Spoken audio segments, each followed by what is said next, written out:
Meus irmãos, nós daremos continuidade à nossa exposição bíblica no livro de Atos dos Apóstolos. Na semana passada nós fomos até o versículo 35 do capítulo 15, e hoje nós iremos a partir do versículo 36. Atos dos Apóstolos, capítulo 15, versículo 36, até o versículo 10 do capítulo 16. O que está acontecendo na igreja primitiva?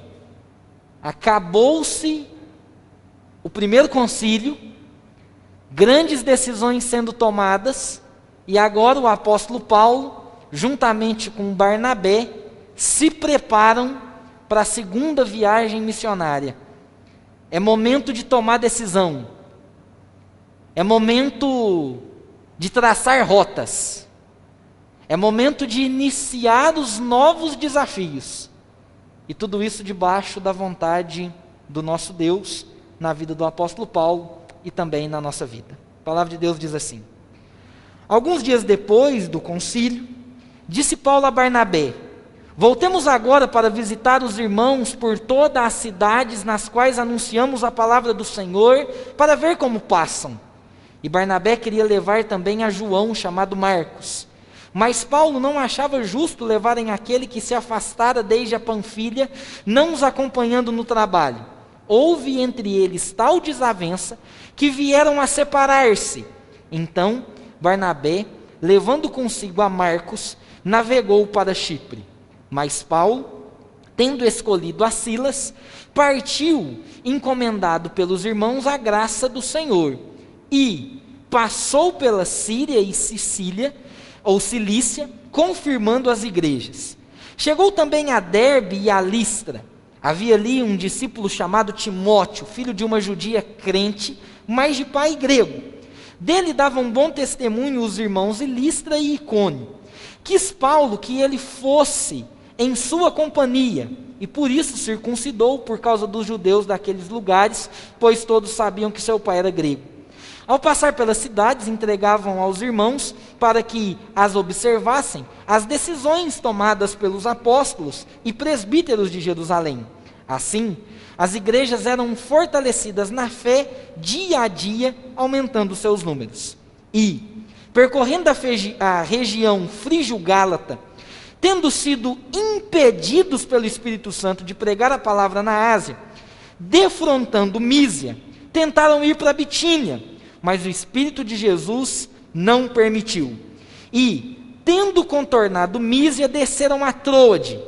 À noite, sobreveio a Paulo uma visão, na qual um varão macedônio estava em pé e lhe rogava, dizendo: passa a Macedônia e ajuda-nos. Assim que teve a visão, imediatamente procuramos partir para aquele destino, concluindo que Deus nos havia chamado para lhes anunciar o Evangelho.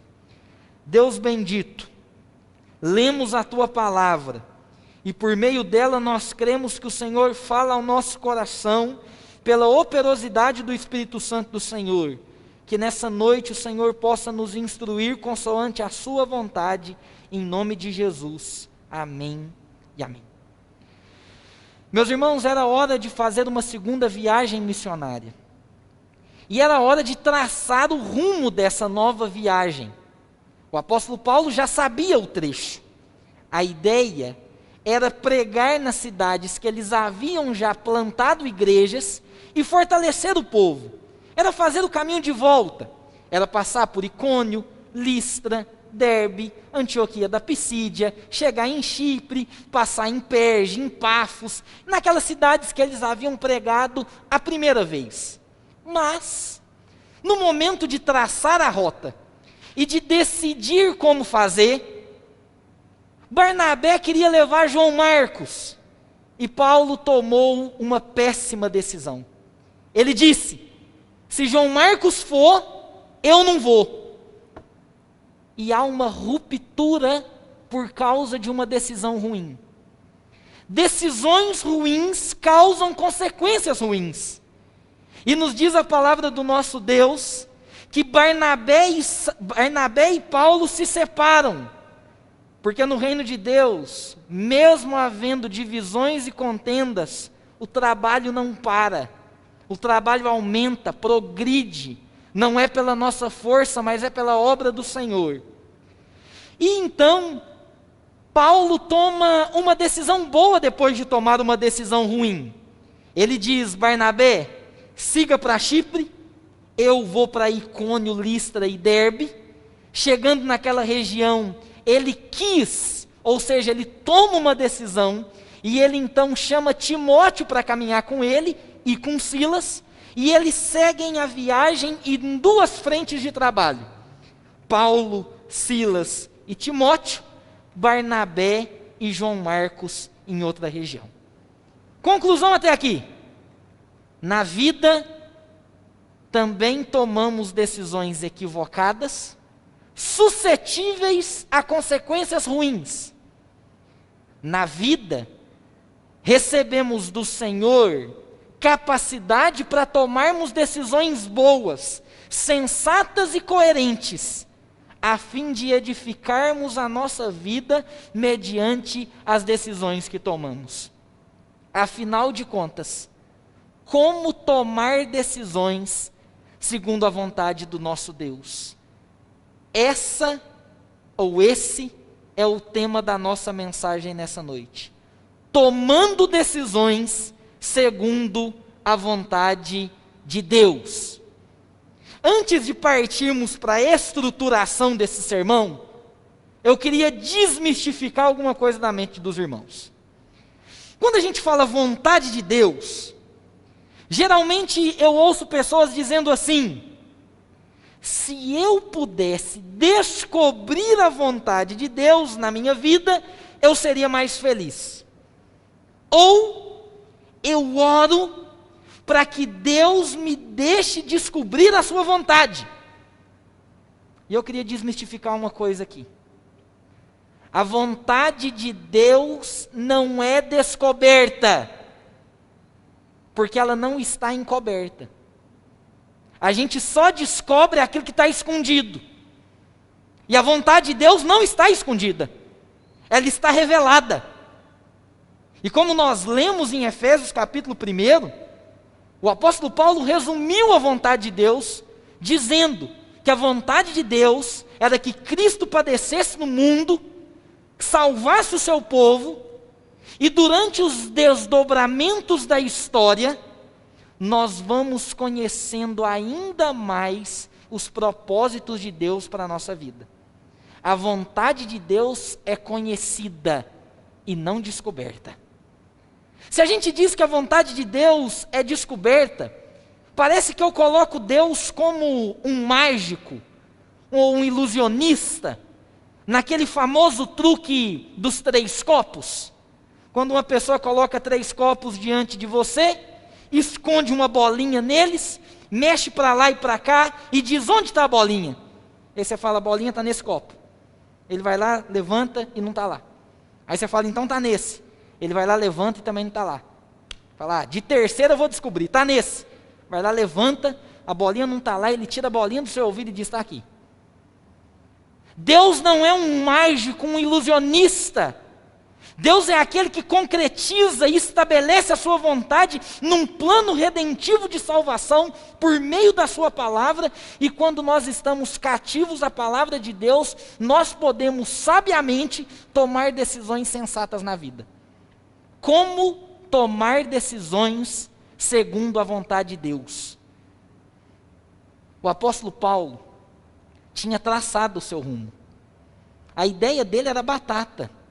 Eu vou passar, vou pregar em Icônio, Listra, Derbe, e depois vou chegar até a região frígio-gálata, e vou começar a pregar na Ásia.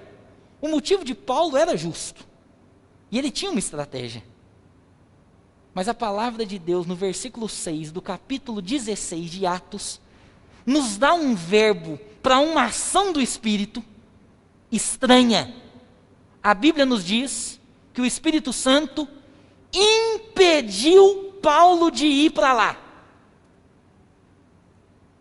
E ainda no versículo 7 e 8 reforça a ideia, dizendo que Paulo queria passar para Mísia, para Bitínia, e o Espírito Santo diz: para cá você não vai.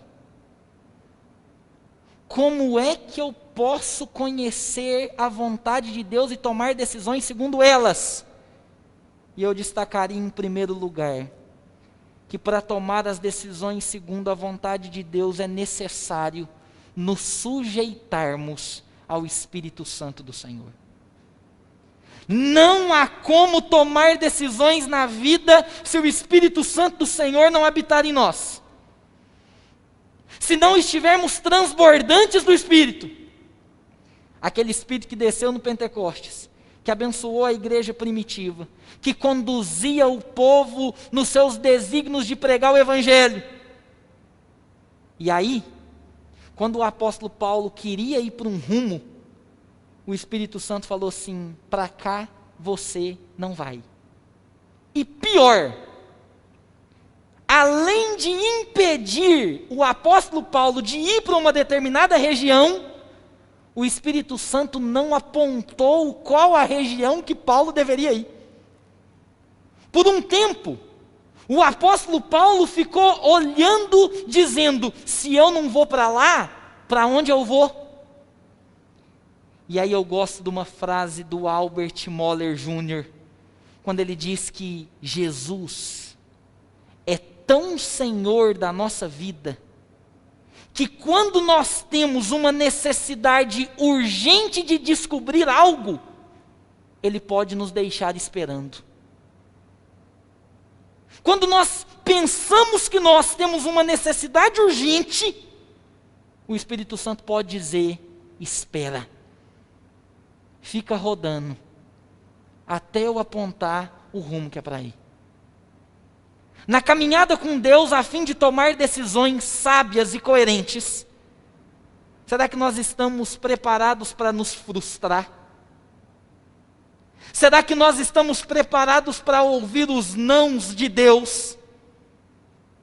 Será que nós estamos preparados para caminhar um tempo no limbo, sem saber para onde ir, confiados de que o Senhor continua dirigindo a história da nossa vida? Porque é exatamente assim que Ele age. Quando o apóstolo Paulo queria ir para a região frígio-gálata, o Espírito Santo disse: para cá você não vai, e eu ainda não vou te falar para que rumo você deve seguir. Diante da caminhada, rumo às decisões coerentes, sábias, nós precisamos entender que é a autoridade do Espírito Santo do Senhor que amadurece a nossa fé nesse grande processo. Nunca é abandono. Pode ser perdas, pode ser frustração, mas nunca o Espírito Santo do Senhor nos abandona. É por isso que essa teologia do coaching, isso não está com nada e não te leva a lugar nenhum. Essa ideia de dizer você pode, você consegue, sai que é tua, isso só te leva a tomar decisões impensadas, insensatas e alicerçadas somente no eu e não no soberano Senhor. Hoje à noite a gente já vai ter que tomar decisão. Amanhã inicia uma semana recheada de decisões. Quer tomá-las de acordo com a vontade de Deus? Se sujeite à autoridade do Espírito Santo do Senhor. Mas em segundo lugar, mova-se conforme a orientação de Deus. A palavra nos fala que depois de ser impedido pelo Espírito Santo, Paulo tenta ir para Bitínia, o Espírito não o permite, ele contorna a Mísia, ou seja, está vendo como o Senhor está usando a instrumentalidade de Lucas para escrever o livro de Atos, e está colocando verbos que são de ações, de movimento. Ele defronta, ele contorna, e ele desce até a Troade, e ali ele tem uma visão de um homem dizendo: passa a Macedônia e ajuda-nos. Pastor, como é que eu posso saber quando me movimentar e saber que essa é uma orientação divina. Quer seja na decisão de um trabalho, quer seja na decisão de um relacionamento, quer seja na decisão de um investimento. Como é que eu sei quando me movimentar e saber se isso é de Deus ou não? Será que eu preciso de uma visão? E eu tenho medo de visão. Porque quando alguém fala que teve uma visão, de duas uma. Ou é uma pessoa com uma intimidade tão grande com Deus, e eu não posso colocar Deus numa caixinha e dizer que Ele não age de diversas formas, mas essa pessoa precisa estar em intimidade com Ele. Ou essa pessoa vai causar um racha gigante na história da igreja. Porque toda seita, todo problema na igreja nasce quando alguém tem visão. Pastor, tive uma visão, Deus me falou, Deus me revelou, eu preciso ir. Vai lá, o negócio dá errado. E fala, pastor, acho que não era Deus não, acho que era outra voz. Sabe o que a gente precisa detectar no nosso coração? O que é voz de Deus e o que é grito da alma. O que é voz de Deus e o que é orientação de remorso do seu coração. E como eu sei o que é voz de Deus? É simples. Augusto Nicodemos, numa frase precisa: quer ouvir a voz de Deus? Leia a Bíblia. Quer ouvir a voz de Deus de maneira alta e sonora? Pegue a Bíblia no seu quarto, abre e começa a ler em voz alta. E aí você vai ver o que é a voz de Deus revelada e concretizada. Como nos movimentar mediante a vontade de Deus? Meu irmão, se não tem leitura da Bíblia, se não tem intimidade com o Espírito Santo, só tem decisão errada. Agora, quer se movimentar de acordo com a vontade de Deus? Leia a palavra. Examine o seu coração e reconheça o seu chamado diante daquilo que a gente tem que fazer. Às vezes a gente toma decisão de profissão por conta de salário e fala, vou mudar porque lá eu ganho mais. Mas até que ponto que lá você vai exercer o chamado que Deus colocou no seu coração para ser bênção? Qual é a motivação que te faz mover e mudar? É o dinheiro? Porque ele acaba. Ou é a provisão do Senhor que continua guiando a sua história ao longo de toda a vida? Quer se movimentar de acordo com a vontade de Deus? Leia a Bíblia. Examine a sua vocação e que ela possa apontar para Cristo. Tenha o coração sempre voltado para Deus. Tome conselhos sábios. E eu gosto muito do versículo 10. O versículo 10 nos fala que assim que Paulo teve a visão, imediatamente procuramos partir daquele destino, concluindo que Deus nos havia chamado. É a primeira vez no livro de Atos que Lucas não é mais narrador e ele se coloca como personagem. É a primeira vez que ele está usando a terceira pessoa do plural, dizendo que nós estamos aqui. Ou a primeira pessoa do plural, melhor dizendo. Dizendo que agora, Paulo tomou uma decisão junto com ele. Eles concluíram. Eles chegaram àquela conclusão. Eles pensaram juntos na vida para tomar decisão. Nunca caminhe sozinho. Porque o reino de Deus é composto por pessoas. Será que você tem alguém na igreja que você pode ligar amanhã para tomar uma decisão difícil na sua vida? Que Deus te abençoe a encontrar alguém assim. E que essa pessoa te conduza, mediante o Espírito Santo do Senhor, a bons conselhos. Como tomar decisões segundo a vontade de Deus? Em primeiro lugar, sujeite-se ao Espírito Santo. Segundo lugar, mova-se somente pela orientação divina. Deus se revela na caminhada. é no meio das dificuldades, é no meio do caminho. Caminhe. Deus não é um tiozão que está ali pronto para dar presente para todo mundo. Deus não é bonzinho a todo tempo. Deus é justo, é reto juiz, Ele é um terremoto. E conforme nós andamos, as trepidações da vida vêm. E Ele nos auxilia durante a caminhada. A grande pergunta é: você quer tomar decisões segundo a vontade de Deus? Ou você quer colocar a sua agenda acima da agenda de Deus? Os seus projetos acima dos projetos de Deus? A sua vontade acima da vontade de Deus? Mas em terceiro e último lugar, além de buscar tomar decisão sob a autoridade do Espírito, além de nos movermos quando Deus manda que nós possamos dar um passo, e isso debaixo de leitura bíblica, de conselhos sábios, de exame preciso da nossa vida, em terceiro e último lugar, encarne a missão dada por Cristo. Sabe o que o apóstolo Paulo fez? Depois que ele teve a visão e eles chegaram a uma conclusão, eles foram. Simples assim. Às vezes a gente tem a decisão, a gente tem a bênção, mas já não vai. A gente fica procrastinando. Está lá, está esperando, está bem orientado, é de Deus. A gente fala, não vou não.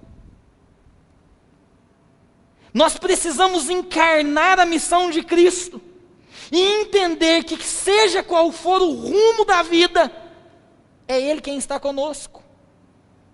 E sabe o que acontece quando Paulo vai? Já adiantando o sermão de semana que vem, ele é bem sucedido na pregação, ele encontra mulheres ali, ele começa uma igreja, ele fala que bênção. Mas logo depois ele é preso. E fica trancafiado. Qualquer um ia olhar para o céu e falar o seguinte: está vendo, Deus? Era muito melhor ter ido para Frígio Gálata. Era muito melhor ter ido pregar na Ásia. Para que o Senhor me trouxe para cá? Mas quando a gente vai, assume responsabilidade, toma decisão de relacionamento, toma decisão de trabalho, nós precisamos nos submeter à vontade do nosso Deus e saber que Ele está nos conduzindo. Essa viagem começa com Paulo dizendo: eu vou para lá. E sabe como termina essa viagem missionária no capítulo 18, versículo 21? O pessoal todo que Paulo influenciou, e a gente vai falar disso ao longo das nossas mensagens, cidade de Filipe, Atenas, Paulo, Tessalônica, foi a melhor viagem de Paulo na minha concepção. Mas sabe como termina a viagem? O pessoal todo reunido falando: Paulo, volta para cá qualquer dia desse. O antigo Paulo ia dizer: eu vou fazer meu percurso e pode deixar que eu passe por aqui. Mas o novo Paulo disse: se Deus quiser, eu volto para cá.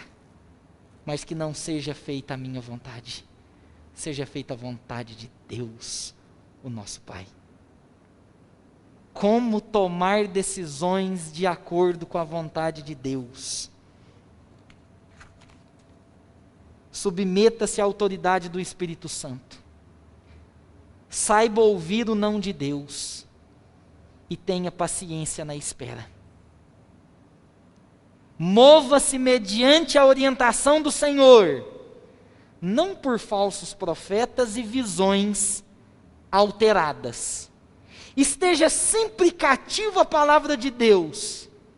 Não confie apenas na sua paz, dizendo: vou tomar essa decisão porque eu estou em paz. Mas nas decisões que apontem para Cristo. Por isso, procure conselhos sábios, pois ninguém vive no reino de Deus sozinho. Ande com Ele, pois durante a caminhada Deus se revela. Confie na providência do Senhor. Abraão recebeu uma promessa. E no meio do caminho, Deus disse para ele: mata seu filho.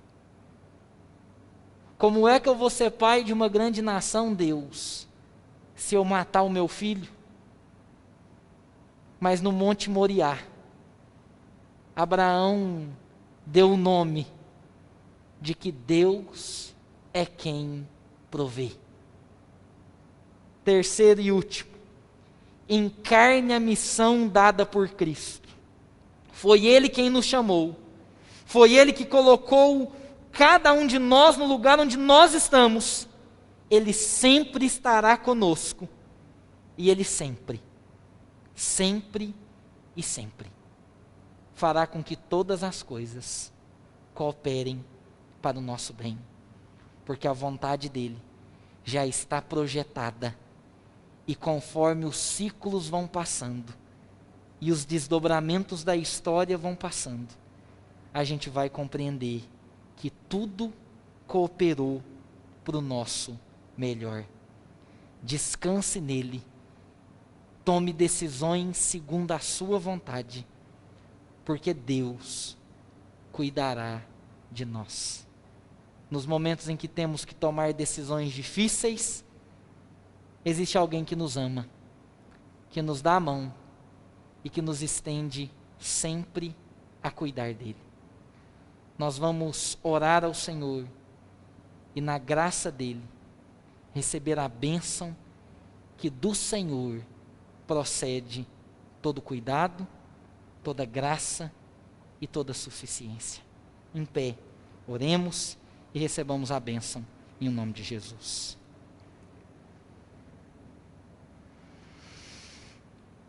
Mas antes, seria bom nele nós tocarmos o hino Deus Cuidará de Ti, 165, se não me engano. Não desanimes, Deus proverá, Deus velará por ti, na tua dor, com todo amor, jamais te deixará. Esse mesmo? E no 165, nós louvaremos ao Senhor, e assim encerraremos esse culto com oração e com a bênção em nome de Jesus.